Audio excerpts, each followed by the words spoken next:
Praise the Lord. Nungsijaraba, yengbiriba amasung tabiriba, ichilinaw, ichilima pabungsing mayam pumnamakpo. Amukasuhana, thamoydagi nungsiba amasung ikai khumnabu chari, matam chupada kanbiba mapuna, fattaba haibadudagi, ashiba haibadudagi, anaba haibadudagi, awaba haibadudagi, kanbiba oisanu, kanbikraba, shiduna phumduna hingakraba, ngasisu hingduna leiriba, Emmanuelna, Jesu Christagi minglena. Amen.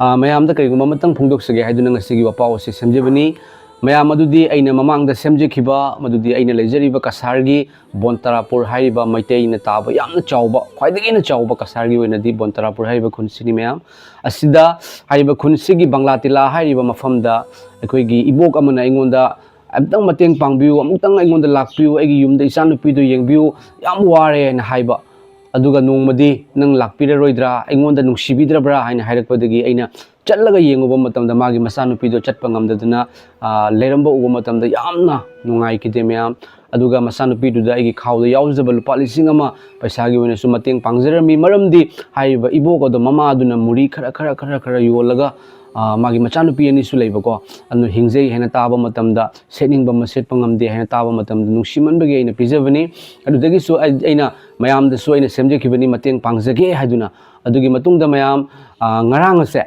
aina hariba nupi masado aduga chatlaga lupa lising manga khak aina mateng pangjarure aduga yam nungsiba mana mayam haiba nupi masa mekhoi yumungda mateng pangnabagi damakta aidi mayam paisa se ngonda khara mong sadaba maramdi handak khara nisida mayam ishorna ngonda mateng panghanbi base mayam yum ama sahanbi bani yum ama saba ai base arai banate mayam lupa lising jangkai muki estimate change adugi matungda ibok amagi mudukan sale lupa lising kungi matakta hena change aduga haiba ichan simu lakpagi maramna paisa se ngonda khara mong sade mayam taseng haijaragadi aduga aiga ojaro jes haina khoini khanabani aduga mayam iboktuna magi tin mong sade haina yenghale phop mong sade gas cylinder su kena tawde leite haibagi ko adugi haiga nupi masa adumu layeng ningi haibagi hairakpa matamda aina matau karamna tawgodoguno paisa se haina khallingaida mayam aina mamangda semjekhiba wapa odo yengaga ichandugi awabado uraga mayam ekhoigi kasargi Salipur haina mafam ama lei adudagi kanagumba oja amana aina mateng pangjage haiduna tin se mayam tin mapan khak tina mapan khak leire aduga magi tuli mathakta ising hodana bagido adune adoidi screw ne kari leiraga magonda pibire haduna haibire mayam ishorna tawbibani ekhoina pesa mong sadabado ishorna khangbagi maramna hariba iboktugi tina ti keno tawbire mayam adugi lambidi ishorna pibire aduga ngarang se chanduda mayam palising manga khak aina pijarame amasung khwaidagi henbadi chandugi damakta ishorda haijaba prayer tawjabaduni Thagachari pa Isor, hallelujah. Sargana pambaloriga tabang pana kongli koibiba. Abraham gi Isaac gi Yakub gi Isor thagachari. Ipana thabirak pani ibu nasa ipana pubirak pani. Ichan si bina mahakpoglak padagi karisu tawanate iba dubu hangu thakta mahakase makpongda chat pangamdaduna ipa hugut pangamdaduna leire pa. Ipana di mahakpu nungayay fanabagi damakta wata padanabagi damakta haraw tayamnabagi damakta sembi kibani adubu mangonda ayit po iduna leibase ngasi kaugono misidagi ipana hakki na chanupa Nazaret ki Prabhu Jishu gi mingda mangonda yelamba mangonda pulamba fattabagi pangal jadu mantar gi fattabagi thawai gi pangal Nazaret ki Jishu gi mingda talabani Nazaret ki Jishu gi mingda talabani Isu Kristana yathang tawri nupi macha si thadok chalu amasung ngasidagi magi punsida pharakpa chatpa ngamakpa ipaisyo ipagi pamjaba lambida lakpa fattabagi amambagi pangal punamak thokibo isanu yum masida ngasidagidi Jesu Christagi matik mga lakpo isanu thawai sengba Holy Spirit pavitra atma na thabak subi yum masi watapadaba ipagi blessing na loine bibo hende ipaiso ngasidagi ano ba mga sargadagi ba thawjal yum biduna ichana si yam na chatpang magpahibado Prabhu Jesu gi mundo isanu tawjari ba prayers in hakin chanu pa Jesu gi Ipai Isor Jesu Kristo na hai aigi bingda aigi padan ni zawa dugang hapin pinabingini. Ipai Isor na pinabingini masidagi chat pangamba nada yektaba awana kokiba hikap ki panggal pattabagi thawai gi panggal punamak mangkiba Nazaret ki Jesu gi mingdo isa. Amen. Igonda na Jesu Kristo da kuram ko Jesu Kristo da kuram.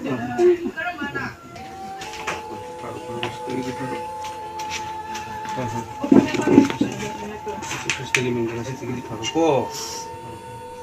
Yesus Kristo na pahalabani, chat pangamani ko. Chat pangamani. Yesus Kristo pa iso. Jalo pa. Iso yung masama pa. Hindi mo Kristo yung favor. Yesus Kristo, favor sa mga suko. Pagkakma. Pagkakma mo na po sa Kristo yung mga favor sa para ibo, ko yam jang lage, do ibo kitin kaya ba? Mo jangan beje mo ya bung. Hoy, tin gane. Aduga gidi, ibo ki kai kai no ibo na hayo do.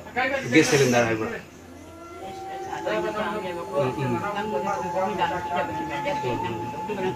Mo de kham ba ni bung. Isu. Mo de yin yang hai ba nam de. Đấy phải nói vậy cũng là Iwan chẳng được cái không biết cái gì cái gì cũng biết Para ibo to waga, tin ga pira ke ko. Do ise, pwede pesa se, mangon de pibirong ges. May memin binahe ba tro? Nang naba farani ko. Naba farani ko. Chat pangamani, sure na loy na birabani sa. Nang gini. Pa. Gini ko. Ang muna ko nang short da from dini. Sukristo da from dini. Se short ni. Ko. mayamna suna hauna na tawbiu aduga mayam hairibe chandong ngasi aikogi yamba Dr. Ranabir iyamba da hujik layeng nabagi damakta akoi kanna tawri ngasi lao haina phone tawkhrabani mayam pung 10 gi manung da laaga hujik magi ichandugi layeng ba hawragani aduga mayam magi chatnabagi damakta makhutna ka sumaina pairaga matam kuina chalaktaba chahi 5 3 chalaktabani na ko chatnabagi mangonda akogi magi chatnabagi habit laknabagi damakta su tawgani aduga mayam ishor da haijik hibase ngasi biyai hayeng oi biyai fadi soidana faragadabani adubu aigi aningbagi matungina natte ishor gi aningbagi matungina ni mayam thagachuri mayam adu ichan dugi ichan da mating pangjaba aduga ngasi su ichan du doctor da lau haina aigi yamani aigi mamang da leiba doctor ni ko chamber ni adu lakani mayam masumase mayam da yanganjarake mayam ishor gi wahai kradang pathokserake koi holy bible gi ishor gi wahai se koina induna chachaba amasung injarakpa matamda nungsibaside khoi gi thamoi da leibani mayam jacob da gi phongdoksarake pandup ani gi pada 10 ga 3 da gi hauraga 10 ga 3 asi phawda yamna nungsiba wahai ni mayam thajuba amasung thabak haina i thajaba amasung thabak aigi chilinausa mi kanagumba amana aigi thajaba lei hairaga mahakki thabak yaudrebadi kari kanaribage thajaba aduna mahakpu kanbiba ngambra hai kanagumba amana thajaba lei hairaga mahakki thabak yaudrebadi kari kanabage thajaba aduna mahakpu kanbiba ngambra kanagumba ichilinau amagi natraga iche ichan amagi phi natraga nomagi sanaba leitrabadi Nekhoigi naraktagi amana mangonda ingthana chacharo lumjaro amasung thanjaro hairaga mahakna mekhoida hakchangi kanabadu pidrabadi kari tongjaribage mayam jingbi yam nungsiba wahini thabak yaudragadi kari tongjaribage thajaba lakpa matamda thabak se automatic lai mayam aduga mataw sumna thajaba su thabak yaudrabadi mathanta sijabani ishorgi thabak mateng pangbibase mayam ase akoina kino tawjabani mayam ishorgi nungsibana nungda loina halaga tawhon birakpani maramdi karigino yengu mafamda mi hatpa dunu kokpiba ngamdaba hatok pibase dum uraga leikhre aduga christian kaubasing kharanasu nungsiba khangdaba mi hatok birakpa kokpiba ngamdaba se urakpa matamda ishorgi achumbodo phongdo haiduna thawai asengba ishorgi thawaina loina duna phota ina tawjari bai pagi thogalni thagachuri mayam ahanbada video singa se ina capture pa singa se yengbiu mayam aduga matungda aroibada khradang ai phontok sarake thagachuri prabhu jesu na dom buloine biboisen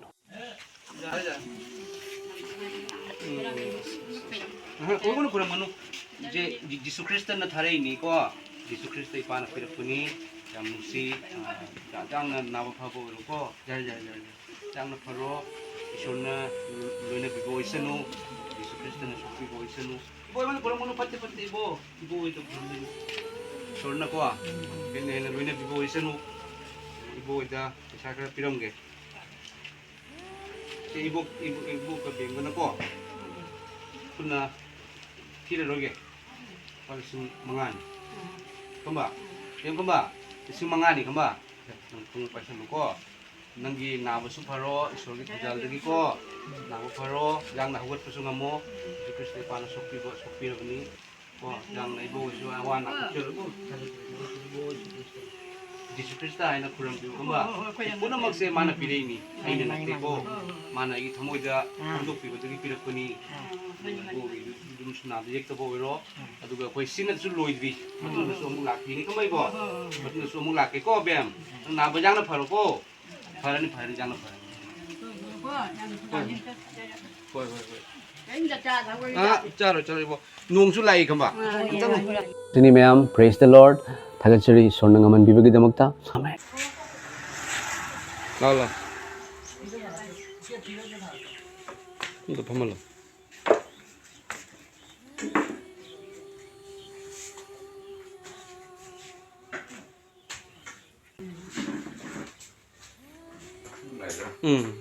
Masera. Masih ke jadi क्या सूर है? Mas kali hai kali pun maya hai dapat. Ini meh aja orang ni kau. Pun nanti hotel ni pun menu apa pun ni. Kun mari mga hari ni kau. Kau pada di semai tu ram dena. Merak tak. Merak se jadi क्या mu orang kan? Tapi aku mari ke hari ni cepat nak dapat. Wah, dah jadi orang mari tak hari. Amen mah. Se doktor kem tanah udro kan lu. Wah mari ni. Wah, macam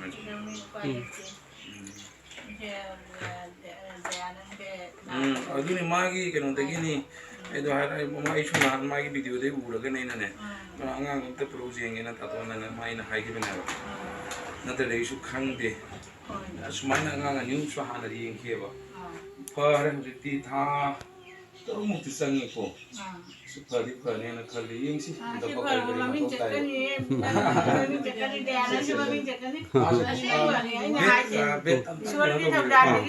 Mana hoi so tha. Amte mang sun hipan si. Menu amte thang rồi.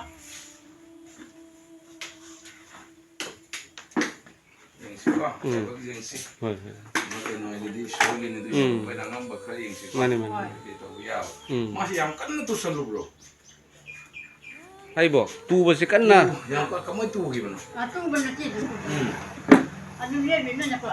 Masa tu Oh, betul tak lihat na? Betul benar ni nak kalau tahu dah happy one juga. Oh, aduh gigi sum. Tapi ni apa? Masih accident ke tahu badi lagi ko. Kami cek. Makong yung tingmang ang berapa? Tingmang ang berapa? Ibu tahu ibu. Oh, mana besi Mana bang ini dia dua. Oh, makong ting. Tingdo yang enggak? Ah, good. Syabas. Mana sudah ada pak? Sahabat aku di kamu itu wi. Siapa dia?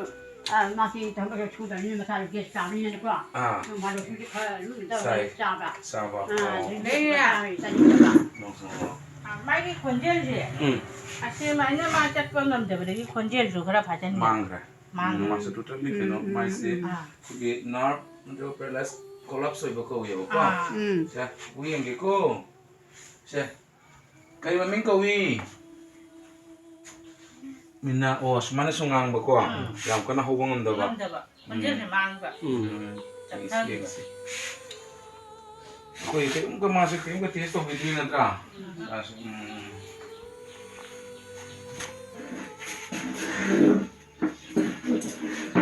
Ki deda. Kau, kayak gitu ini nanti. Pani phải phải chân Pani pada pare. Ki deda. Oh, kasih dah pani. Oh, pani. Ki deda. Upu ni kali ki deda nanti. Ki deda. Asal nama pasal riba, natro. Apa rani upu panu. Iko. Masuk paut sekarang iko. Yang sih kayak gitu orang. Đi bên này cái gì đây nè. Ki deda. Suar kecil bro. Muốn nói mà sao bao tuổi nhé? Tại bạn muốn thổi không ngoài trời. Tôi mới nói rồi. Pai pernah. Tao nói chối tôi ra không được qua, muốn thổi mà đâu ngoài hay. Suruh mana menguah hai nata? Kamu sini pun. Ya. Malay yung sangat yung yang kan? Ay na. Bersyukur beralay deh. Siya, nang makut si. Siya, nanaw na thado ka na. Upoy makutan takan na pa yun siya. Yung takan na pa yun. Takan na pa yun. Làm đâu như vậy? Kakak udah sedang jauh. Sudah, sonda mau payo. Payo kan payo lu. Loh kok. Ya. Ya nih. Itu. Pani besok. Mas mau kong mau kata deh, gue semua itu mas. Mana mau tak tahu nih kok. Sudah kan orang pan.那超级的另外加一毛嘛。 sige na na. Check ko siya na sa Spanish na sinado. Si sinado mi kang ba. Siga na ko.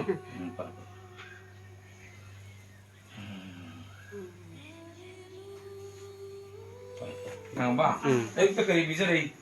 哎，这咋干呢？ Sak saray ko. Sak. Okay. Karing jang saray. Ni makong ni tangga mi yo. Mo kong. Ting ba siya? Ting tahu ya. Ting na nato. Tinguro pa siya na. Oh, ting tahu. Ting ba siya ting ni makong. 后面没关的。 Mana narap sa tinguro pa Mana siya. kwam ni ta da ba siya? Kwam ni makha da ta da ba ni na na. Ito blood test ako kang ba? Ito Ah, blood test ako. actually. Sa narap sa tingin sa issue yaw din massage ka. Dia sukara mani. Si kano daw wala na nadra. Mga sa to ko sin tawag din ta sa basi. Ya.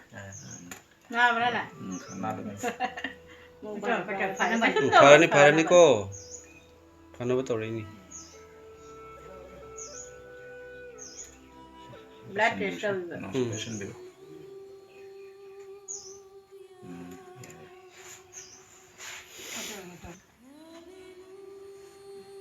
Ni mana semana tahu lagi ba siya ko.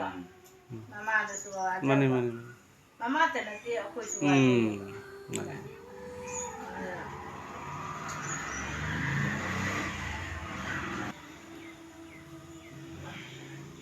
Master medicine se tham tu pige kan ba cha. Thamu pira kan thamu matung de amuk sum repeat jenge. Wa thamu tan continue chagi ahan bataina ma shauji magse main de ko spinal hai ba. Si sharu shiga maunda da shon ba. Janglen sarwa ko bete na hai ko. Janglen sarwa shon ba de ki nam karu shi ba. Mas mo ko han ham na kitang medicine kra thage thamu tan देखिए कोई सुषम वजह सिंह लेना को वजह Singh lucky को के doctor Ranjit का दो कुछ मुझे वजह सिंह खरा जो ताना गई देखिए माँ की अंक की मेन दिन सपना बचनी को समाने सपना भी एक्सरसाइज से ध्यान गताना रखना है हम खतला और गई कोई है पिला के ना बा ऑर्डर तो दरी फन दिया बा और मैं दे हम खतला गई माँ की दिन को बना रखे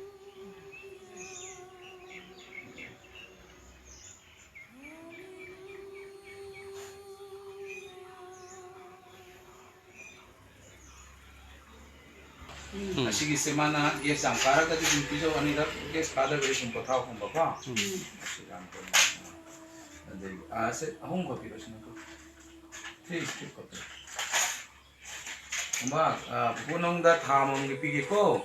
Ase loraga mal matan thadam tam manda. Tagay. Isurena.